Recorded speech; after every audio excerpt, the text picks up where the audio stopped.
In today's video, I'm going to DIY alongside my 12-year-old daughter.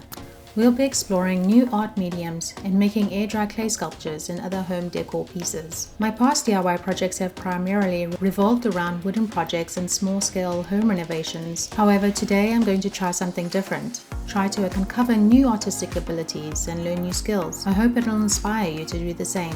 Welcome, my name is Kerry and this is my channel Savvy Style and DIY. First, my daughter and I started with air-dry clay.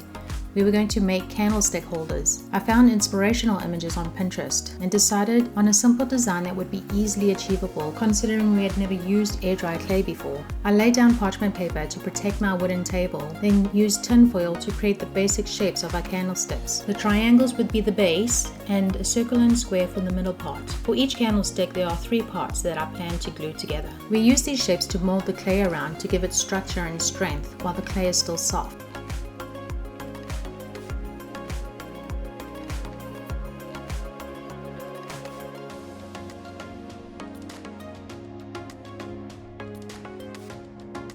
I found it was better to cut it right at the seams so there was no extra clay and it would join together much more smoothly.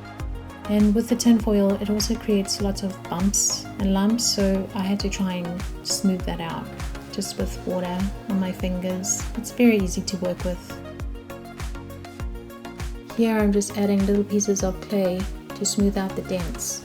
So I am going to do the square and my daughter is going to do the circle. Here I'm just cutting out the corners so there's no extra clay and it'll be smooth.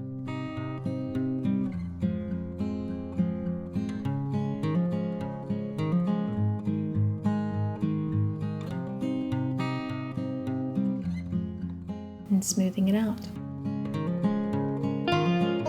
Unfortunately I didn't show this part, but I just used the cork to create the top. The cork is the perfect size of a candle. And now my daughter, she's creating her shapes. I realized my daughter had a natural flair for clay and sculpting. She really enjoyed the process and had a lot of patience with smoothing out her shapes.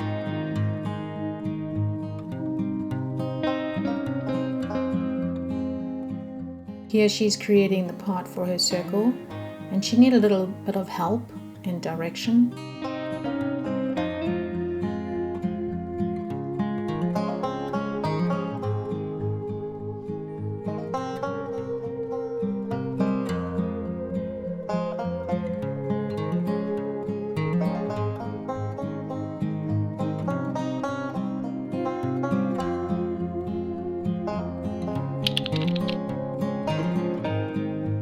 So I wanted to bulk up the bottom triangle pieces because I realized that these candles are going to be top heavy, especially if I added a candle to them. So I needed to beef up the bottom so it would be a little more stable.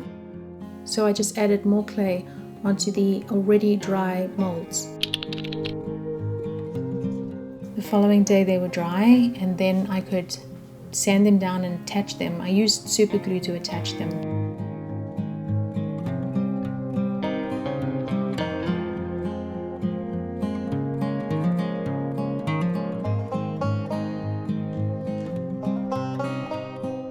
The tops were a little rough and not quite level, so I just sanded it down until it was pretty much where I wanted it to be.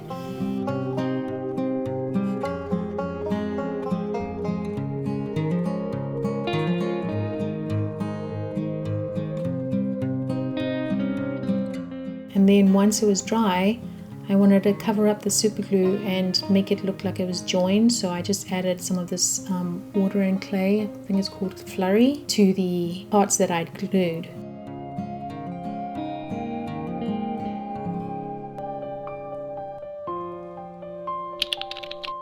And when it was dry I could finally paint it, and I kind of like this white color.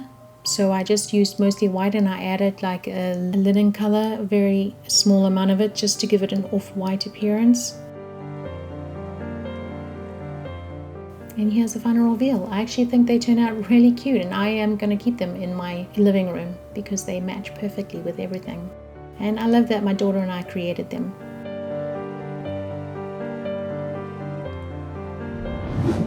After realizing my daughter really enjoyed working with air dry clay, She wanted to create something more along her area of interests, so she came up with a monster creation, which she drew and then would follow. The amount of dedication and detail she put into her sculpture was inspiring.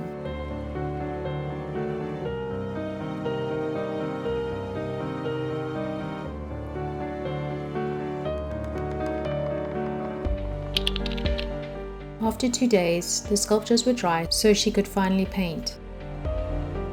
While painting, my daughter was coming up with an idea of her next monster that she wanted to create. I think monsters were the theme, and she was going to have a whole family of them by the end of the summer.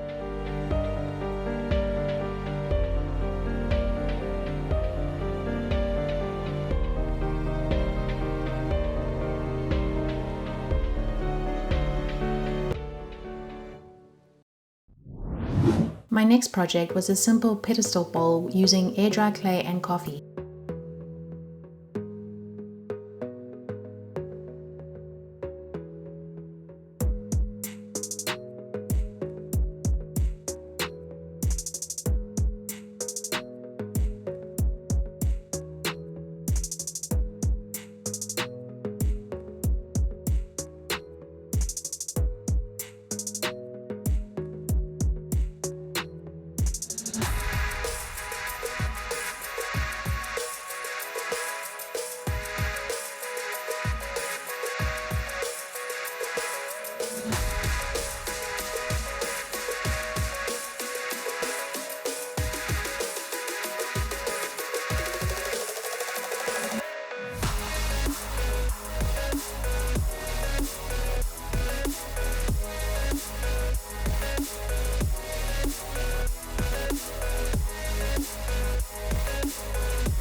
For my next project, I had this old planter sitting in my garage from the previous owners who left it behind. I never use it because it's not really my style, so I thought I'd give it a little makeover. I spray painted it with white primer, and then I added joint compound as I wanted to give it a weathered, worn look. I added joint compound to the bowl using my hands, as this was the easiest way I found to apply an even amount.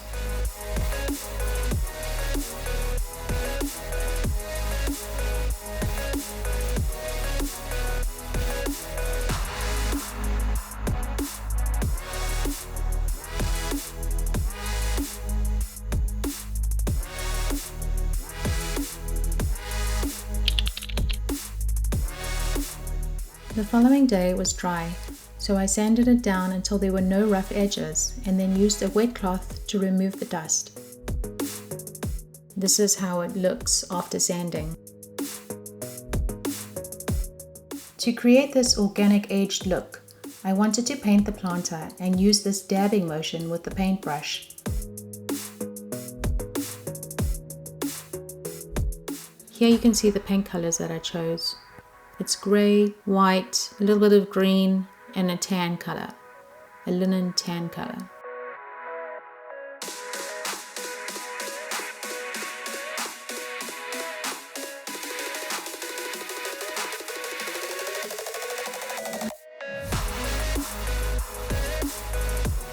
After painting, I added a wet brush to create a drip effect with the water drops.